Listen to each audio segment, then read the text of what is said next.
Halo pecinta catur dimanapun berada, semoga sehat selalu. Kali ini kita akan membahas salah satu partai klasik yang memperlihatkan kejeniusan seorang maestro catur dunia. Ini adalah kisah Boris Spassky, seorang legenda catur yang kemudian hari menjadi juara dunia melawan Joseph Marsalek dalam turnamen kejuaraan dunia catur tahun 1960 di Leningrad. Dengan pembukaan Sicilian Defense, Spassky menunjukkan bagaimana strategi brilian dan taktik yang tajam bisa mengubah permainan menjadi sebuah mahakarya. Seperti apa pergerakannya? Langsung saja kita saksikan. Pertarungan dibuka oleh Boris Spassky dengan pion E4, dibalas dengan pion C5. Kuda F3, dilanjutkan pion E6. Kuda C3, ini adalah pembukaan Sicilian Defense, dibalas oleh hitam atau Joseph Marsalek dengan pion A6. Mungkin bertujuan menghalangi petak B5. Dan dibalas oleh putih dengan pion D4, mengajak pertukaran pion. Diterima oleh hitam, pion pukul pion. Dibalas kuda makan pion. Dilanjutkan hitam mendorong menteri ke C7. Dan dibalas oleh putih dengan gajah ke D3. Kuda hitam C6. Dilanjutkan gajah gelap putih ke E3. Hitam mendorong pion B5.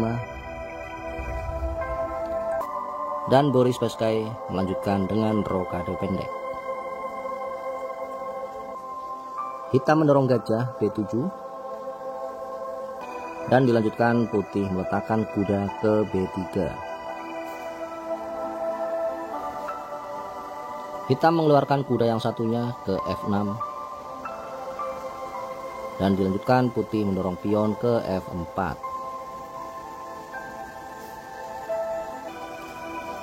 Pion hitam D6. Dan dilanjutkan menteri putih ke F3. Gajah hitam E7. Dan dilanjutkan Boris Spassky mendorong pion A4. Mengancam atau mengajak pertukaran pion, bermaksud untuk membuka jalur bagi benteng A1. Tidak diterima oleh hitam, namun hitam lebih memilih mendorong pion ke B4, mengancam kuda. Kuda E2. Dan dilanjutkan hitam rokade pendek. Kuda bermanuver ke G3. Dan dilanjutkan pion hitam ke E5, mengajak pertukaran pion. Putih melanjutkan pergerakan kuda ke F5, membangun serangan, mengancam gajah di E7. Dan dilanjutkan oleh hitam dengan pion pukul pion. Menteri putih kembali pukul pion. Dan hitam mendorong kuda ke E5. Putih memundurkan menterinya ke G3. Ancaman skamat di G7.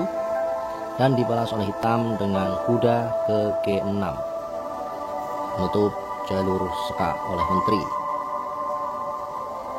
Dilanjutkan putih mendorong gajah gelapnya ke D4. Dan dibalas oleh hitam dengan kuda pukul pion di E4, mengancam menteri. Menteri putih maju ke G4, mengancam kuda. Dan di sini kuda hitam kembali ke F6. Putih kembali mendorong menterinya ke G5. Dan di langkah selanjutnya, yaitu kesalahan yang sangat fatal dilakukan oleh hitam dengan mendorong kuda kembali ke E4. Ini adalah langkah blunder. Oke sahabat catur, mungkin ingin mencobanya, menebaknya kemanakah langkah terbaik putih setelah ini. Silakan bisa di pause terlebih dahulu video ini.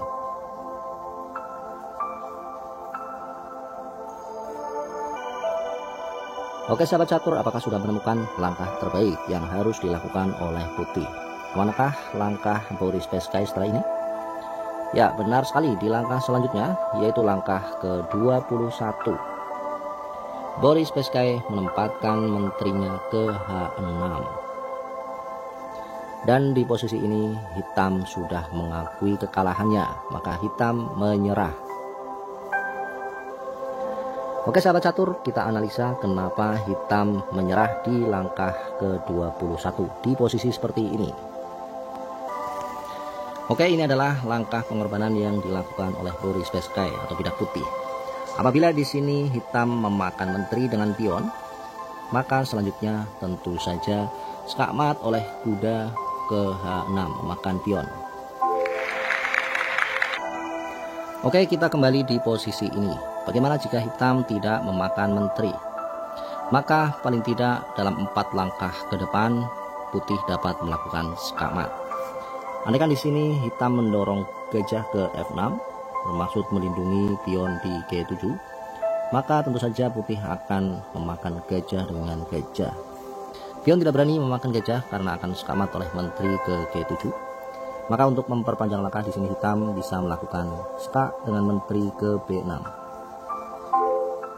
Dan langkah terbaik putih adalah menutup dengan kuda ke D4. Dan apabila di sini menteri memakan kuda kembali skak, maka tentu saja menteri hitam akan dimakan oleh gajah gelap putih. Dan di langkah selanjutnya tidak ada jalan lain yang bisa dilakukan untuk menyelamatkan raja hitam. Misalkan di sini kuda ke F6, maka tentu saja langkah terakhir adalah skakmat oleh menteri ke G7.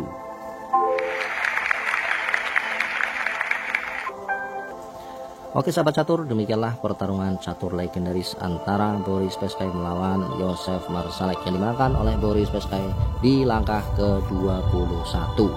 Pertarungan yang sangat menarik, semoga menambah wawasan catur kita semuanya. Terima kasih telah menonton, jangan lupa share, like, komen, dan subscribe-nya. Nantikan video-video catur legendaris yang selanjutnya. Sampai jumpa lagi.